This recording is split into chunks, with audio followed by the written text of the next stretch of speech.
Say Mexico, and most people picture the same postcard: turquoise water, swim-up bars, a plastic wristband that covers all the margaritas. That Mexico exists, and millions of people love it. But there's a state in the south where the mountains push above the clouds, where a smoke-filled market stall serves food that's drawn chefs from around the world to study it, and where the Pacific coast still looks the way it did before anyone thought to build a resort on it. This is Oaxaca, and it barely resembles the country you think you know. Oaxaca sits in southern Mexico, covering an area about the size of Portugal, crumpled into steep mountain ranges, carved into deep valleys, and bordered by a long Pacific coastline the tourism industry somehow overlooked. 16 indigenous groups live here, more than anywhere else in the country, and their traditions haven't been curated for visitors. They show up in the language at the market, the recipes handed down without ever being written, the way mezcal is still distilled by hand in family operations passed from parent to child. Oaxaca is also, by wide consensus, the food capital of Mexico, a reputation that becomes obvious roughly 10 minutes after arriving. Most travelers who make it here talk about a ruined mountaintop city, a coastline that makes Cancun feel artificial, and a meal they can't stop thinking about. We'll get to all of it. The city comes first. Oaxaca City sits at about 5,000 feet in the Central Valley, ringed by mountains in every direction. The historic centre is built almost entirely from green cantera stone, a local volcanic rock that gives the whole place a warm, slightly mossy glow, especially when late afternoon light catches it.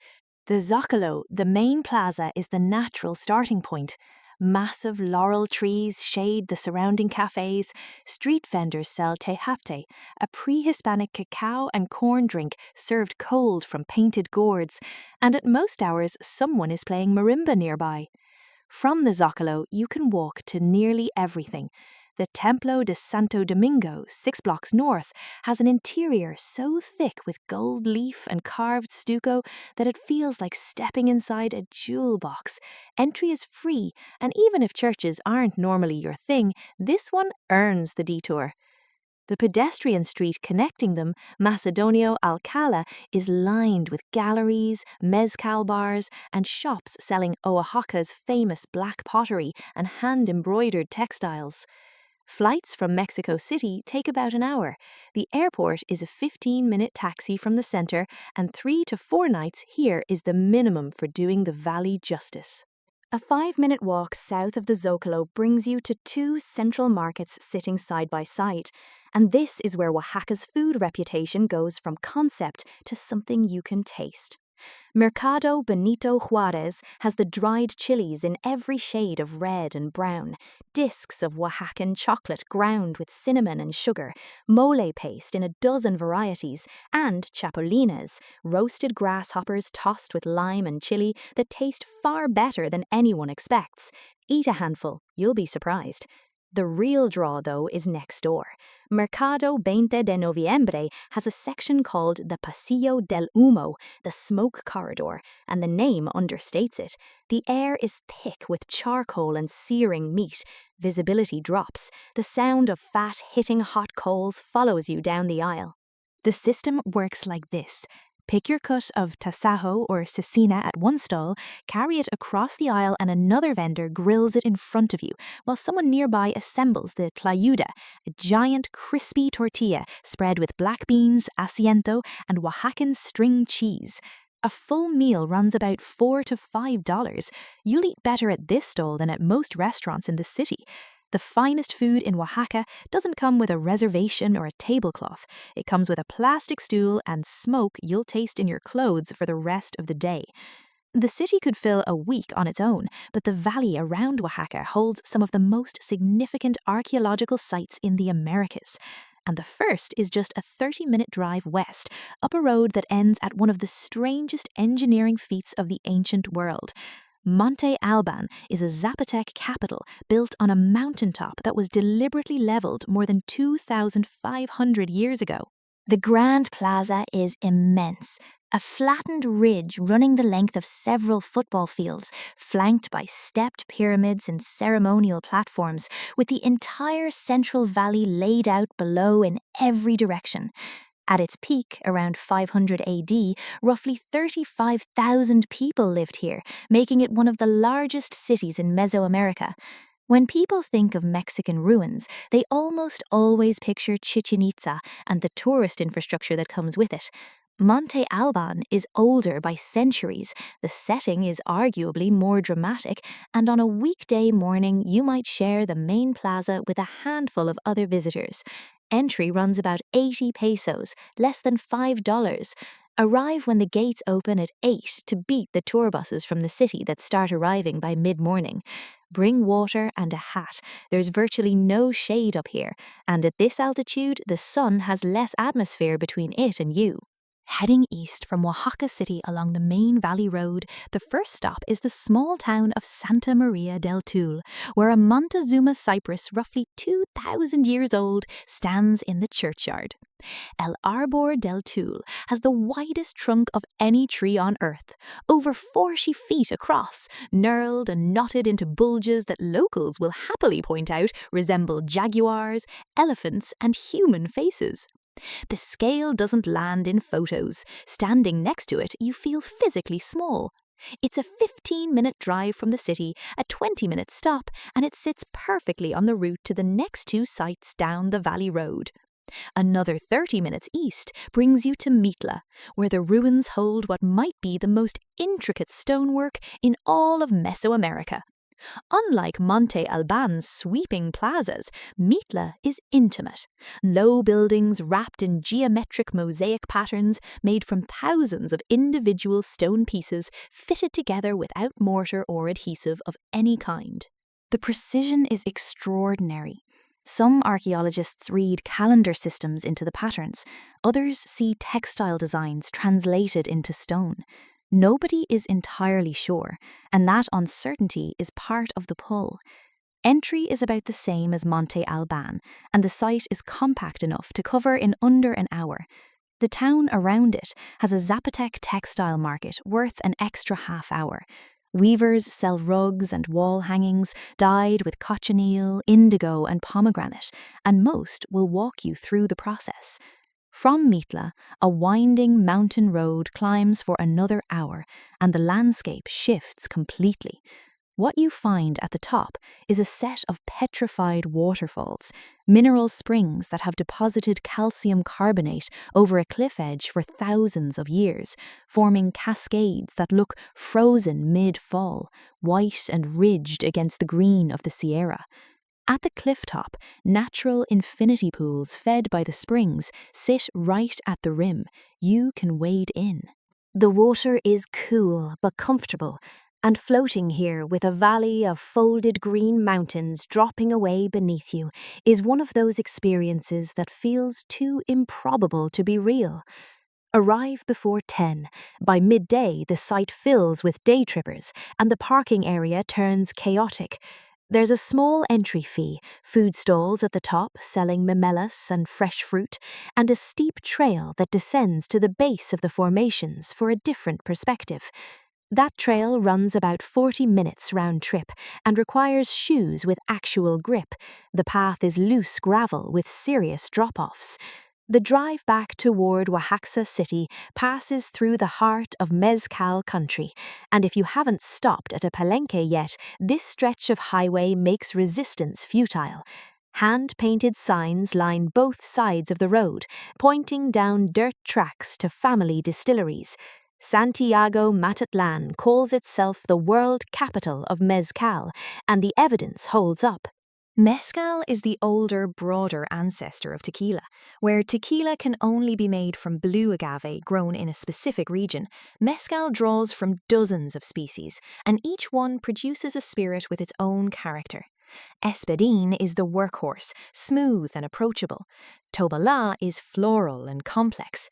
Tepextate is wild, earthy, and takes up to 25 years to mature before it can be harvested.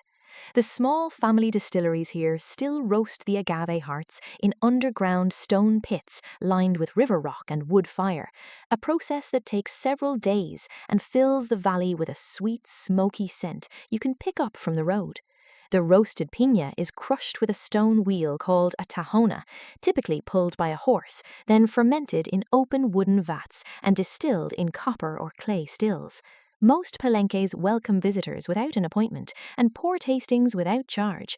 You'll try things here that never leave the valley, varieties too rare or too small batch for export. A litre of exceptional artisanal mezcal bought direct from the family that made it costs $15 to $30. Plan the luggage accordingly. Everything so far, the ruins, the markets, the smoke and mezcal, has been valley floor and foothills. The higher mountains hold a different story entirely, and it's the chapter of Mexico that surprised me most. About 90 minutes north of Oaxaca City, the road climbs into the Sierra Norte, cloud forest territory, cool and draped in mist, thick with pine, oaks and bromeliads clinging to every branch. Up here, a network of Zapotec villages runs a community ecotourism project called the Pueblos Mancomunados. No outside operator, no resort company, no NGO pulling strings. The villages themselves decided to open their forests to visitors, built the infrastructure, trained their own guides, and manage every detail. Marked trails connect the communities across high ridges and forested valleys, with hikes ranging from gentle 2-hour walks to ambitious full-day treks through terrain that changes from pine forest to cloud forest to open meadow. Mountain biking and zip lining are options at several villages, equipment included. The cabañas are simple but warm.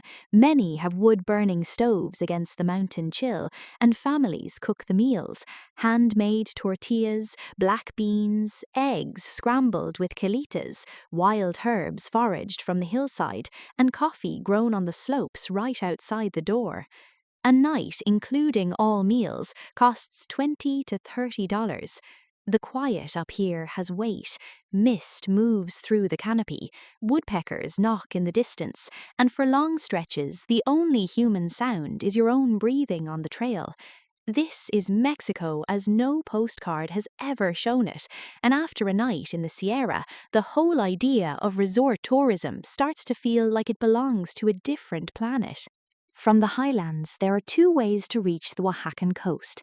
The scenic route descends south through the Sierra Madre del Sur, 6 or 7 hours of switchbacks, dropping from cloud forest through tropical lowland, dramatic and stomach-churning in roughly equal measure. The faster option is a short flight from Oaxaca City to Hueltico or Puerto Escondido, under an hour in the air.